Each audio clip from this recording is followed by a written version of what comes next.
Hi guys, I'm Kasha. Welcome to the channel and welcome as always to our coffee times to discuss horror. And today I am here to let you know which movies were my favorites from 2022. It's coffee time! So I've put a list of my 10 favorite movies, the ones that I enjoyed the most in 2022, that are of course 2022 releases. I believe all of these movies I have made a separate video on, like a spoiler-free review for, so I'm not gonna go into too much detail here because I've already been talking to you guys about these films. You can probably predict which ones have been my favorites, but yeah, I put on a list of 10 movies, the 10 best 2022 horror releases for me from the ones that I've watched. So in 2022, I have actually watched 32 movies that were horror and were released in 2022. That's pretty good. I tried to go to the cinema every time a horror movie would come out, and I also tried to watch the rest in any platform that I had available. So I always try my best to watch as much as I have available here. So 32 is a pretty good number for me. In total in 2022, I have watched 80 horror movies. This is including movies from all different types of years. Let's see if I can beat this number in 2023 because I feel like it's so little, like for the whole year. So hopefully I'll get to watch more in 2023. Before we go to the list, there is a couple of movies that I did enjoy this year that were not 2022 releases, like Honeymoon. I had this one on Blu-ray and I had not seen this one. I think it's from 2014 and I'm glad that I finally watched it. This was great. I also watched Come Play, which I thought was kind of, you know, tropey at times, but I really had a good time with this one as well. And the other one that I wish I could have included in this list is The Black Phone. The Black Phone came out officially in 2021, but here in the Netherlands it did not hit the cinema until 2022. So I feel like I could have cheated and put this one on my list, but I decided to leave it out since it was officially released in 2021. But this one has been such a good movie and I definitely recommend you guys to check it out if you haven't. This one is one that I need for my collection because I do want to rewatch this. Alright, and now for our top 10.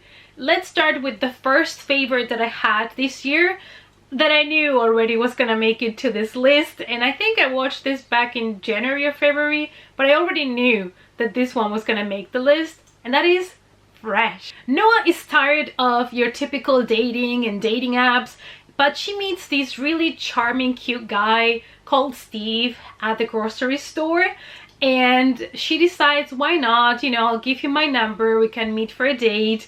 And they end up, you know, falling in love for each other and going for a weekend getaway that goes a little bit wrong. There's not too much that I can tell you about this film with the spoiling the whole fun of it, but when this movie hit the mid-mark, I was blown away. I was in love with this movie immediately. And this is one of my favorites this year for sure. I felt like they did do something a little bit different, even though some of the themes that are in the film are things that we've seen before.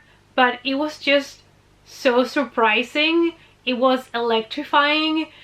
It was such a good time as well. Like at times you would even catch yourself laughing or awkwardly laughing because you're not supposed to laugh at this film. And the performances for both the main actors were fantastic. If you've not seen it yet, please do. And now let's move for number 2, and that is X. I went to see this movie twice at the cinema because I loved it so much, and I also had to buy it because I loved it so much. This has been one of my favorites for sure, and a movie that I will rewatch for years to come, directed by Ty West, that is gonna give us a full trilogy, and I cannot wait for Maxine next year. But let me talk to you about X. We are in 1979 and we follow a group of filmmakers that basically they do adult movies, and they decide to rent this kind of barn in the middle of nowhere in the hot summer to record their new film.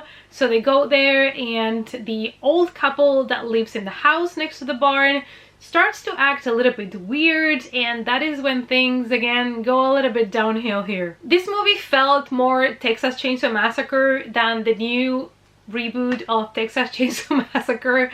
This had that feeling of Texas Chainsaw in the summer, and the cinematography is absolutely stunning in this film. It's another movie that starts really slow pace with specific tone, and then we just change and we have our characters fighting for their lives, and it turns into a slasher fest. And I really enjoyed that part. I feel like this movie was fun as well. I feel like in 2022, one of the things that has made me enjoy movies a lot is that they were fun and entertaining. I feel like that has been missing for the past years in most horror movies. I think we lost that kind of part of entertainment and fun that accompanies a lot of horror. Not all of horror has to be fun, but sometimes it's just so nice. Moving on to a found footage film, Incantation, that you can find on Netflix. And I decided to put this one in my favorites list because I felt like it gave a breath of fresh air to the found footage horror subgenre, and I was so happy to see. And this movie also is gonna have you so invested on the main character's story. It is inspired by a family that actually believed that they were cursed by spirits. In the movie, we're gonna follow a woman that is going to do anything she can to protect her child from this curse. And I really enjoyed this film. I feel like if you love found footage and you have not seen this one yet, you must. If you love Asian horror, you have to watch this one as well, because it has all of those typical elements from Asian horror that I love so much. For me, funny enough, Asian horror tends to be the most effective one. Those are the ones that are the creepiest for me, the ones that really make me jump on my seat. I don't know why, but since I was a teenager and I started watching, The Grudge and The Ring and all of that, the original ones, those really freaked me out. Next, we have a movie that could be a little bit controversial potentially, and that is Speak No Evil.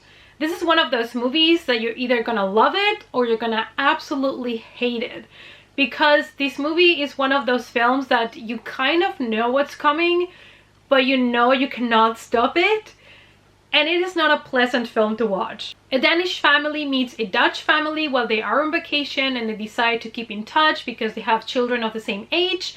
And then the Danish family decides to visit the Dutch people for like a long weekend so that the kids can be reunited and play. But things are not gonna turn out really well for the Danish family. They're gonna start to see that the Dutch couple starts to act a little bit weird. They do weird things around the house, and they start to feel a little bit unsafe around them. This is a movie that is absolutely gonna push you to your limits when it comes to how much can you take. It is a very raw movie that just does not hold back really, especially towards the ending.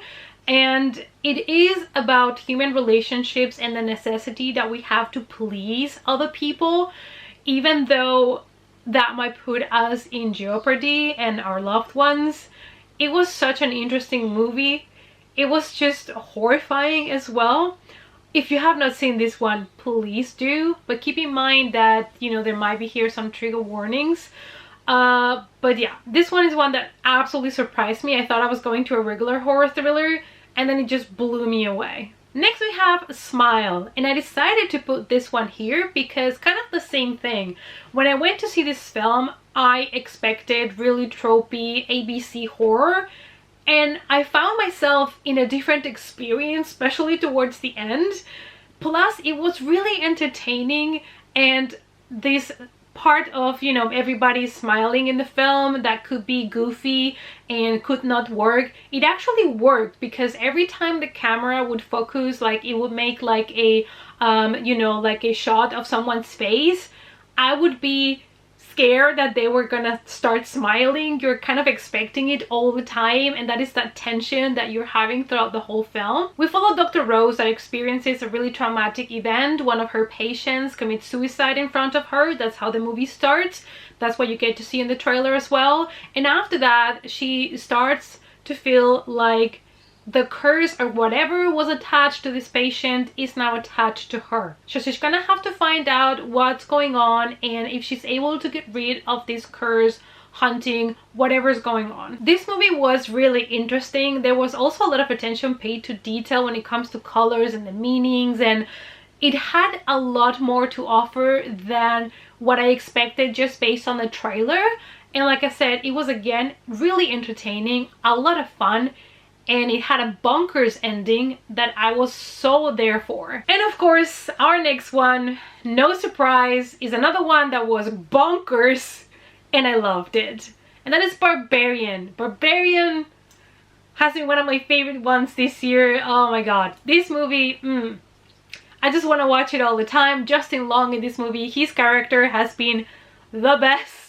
One of my favorite characters of horror movies for this year for sure. We have a young woman that is going for a job interview in a small town and decides to get a B&B so that she can stay for the night. But for her surprise, when she gets to the B&B, she realizes that somebody else has also rented the same place, so it's been double booked, and that is a young Bill Skarsgård. Since she has nowhere else to go and all hotels are booked, she decides to stay the night inside of the B&B with the stranger. She's a little bit scared because obviously you don't know this person and you're gonna sleep under the same roof in the same house. And as nightfall comes, things do get indeed a little bit creepy. The movie starts, you know, with your typical horror tropes, you know, like a girl is left alone with this guy that she doesn't know, and he could be a predator, he could be anything. The doors are creaking in the middle of the night. She hears people whispering, talking, like all of these typical horror tropes. And then the movie starts just to take turns and turns, and it ends up being absolutely crazy. And I absolutely love this movie. Every time they would push further and further, I was just having a blast. Again, I don't think this movie is going to be for everybody, because especially as we get deeper into the movie, things do get quite disturbing. And now we have another Ty West movie. Obviously we have Pearl, just purely based on Mia Goth's performance in this film as Pearl. This movie just deserves to be in this list. Plus, again, the cinematography in this movie, the technicolors, the sets, everything was just so wonderful. The script, everything is just so well executed. And to think they did Pearl and X at the same time is like amazing to me. We follow Pearl, who is isolated in this family farm. She's trapped there, she's not allowed to leave, but her dream is to become a dance girl, to perform on stage and to dance for millions of people, and she's trying to make her dream come true.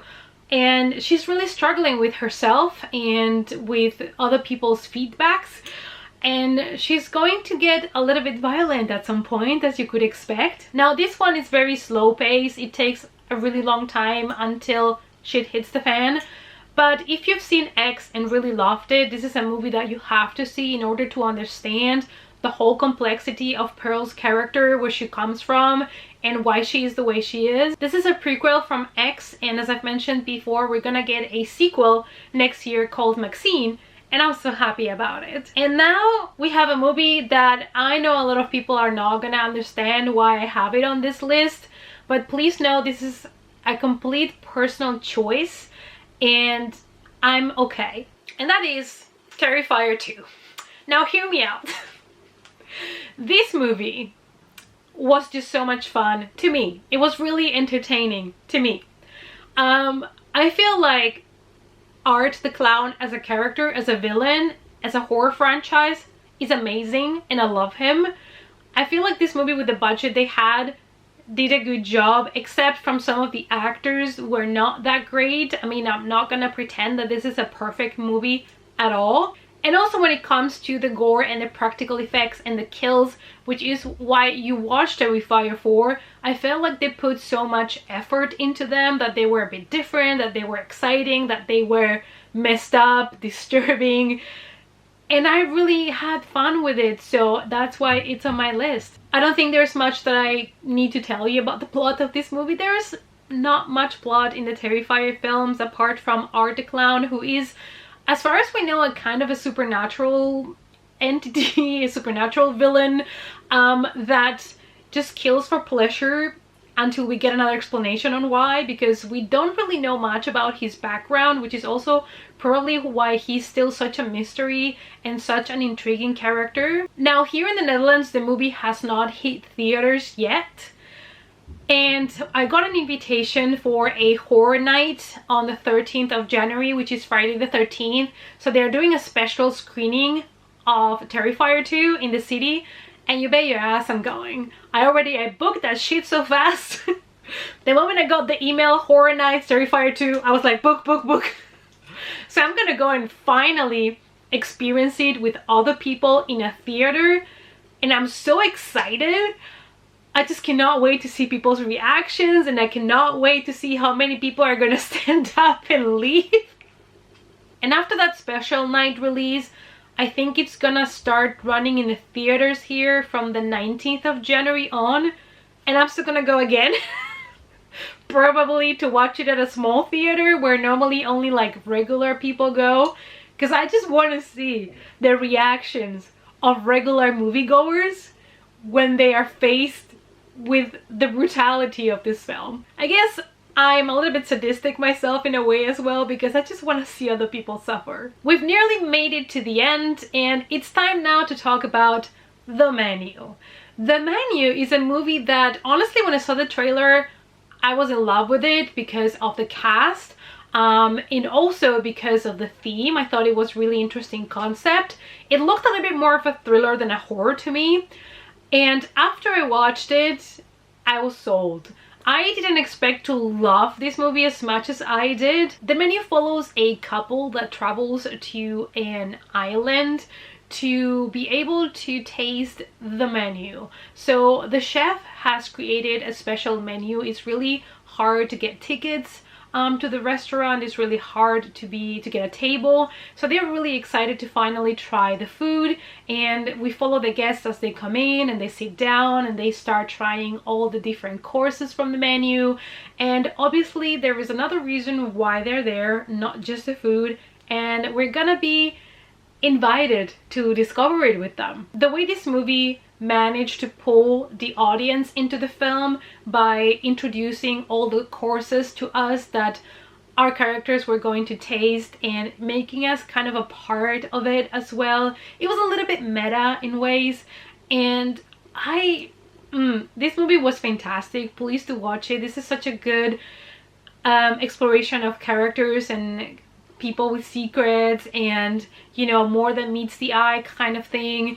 And I absolutely loved it, and that ending, chef's kiss. And last but definitely not least is a movie that I've watched recently, and I knew it was going to be in this list because that movie got one of the highest ratings I've given this year, and that is Bones and All. This is an art house film that I was again excited to watch, and I'm so glad that I was able to see it in the cinema as well here. It follows basically two teenagers that are on a road trip, so it's kind of like a romantic road trip movie, but it has a really dark side because our teenagers, our main characters, are cannibals. They are something called eaters, and they have this desperate need for feeding on humans, and they cannot really control it. This movie offers you such a wide range of emotions. I felt like I was going through so many things as I was watching this film.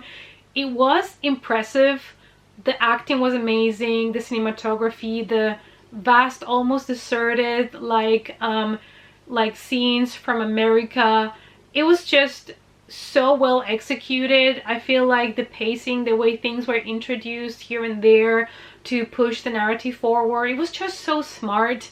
And this is a movie that is not going to be for everybody, especially because it does deal with cannibalism, and you can expect a little bit of gore in the film, of course. But this has been for me, one of my personal favorites of this year when it comes to everything as a package, you know, the acting, the script, the cinematography, the production. Like, if you put all of those things together, this has probably been on my top 3. Alright guys, so these were my 10 favorite horror movies from 2022, from the ones that I have watched, of course. Let me know down below what you thought about my list.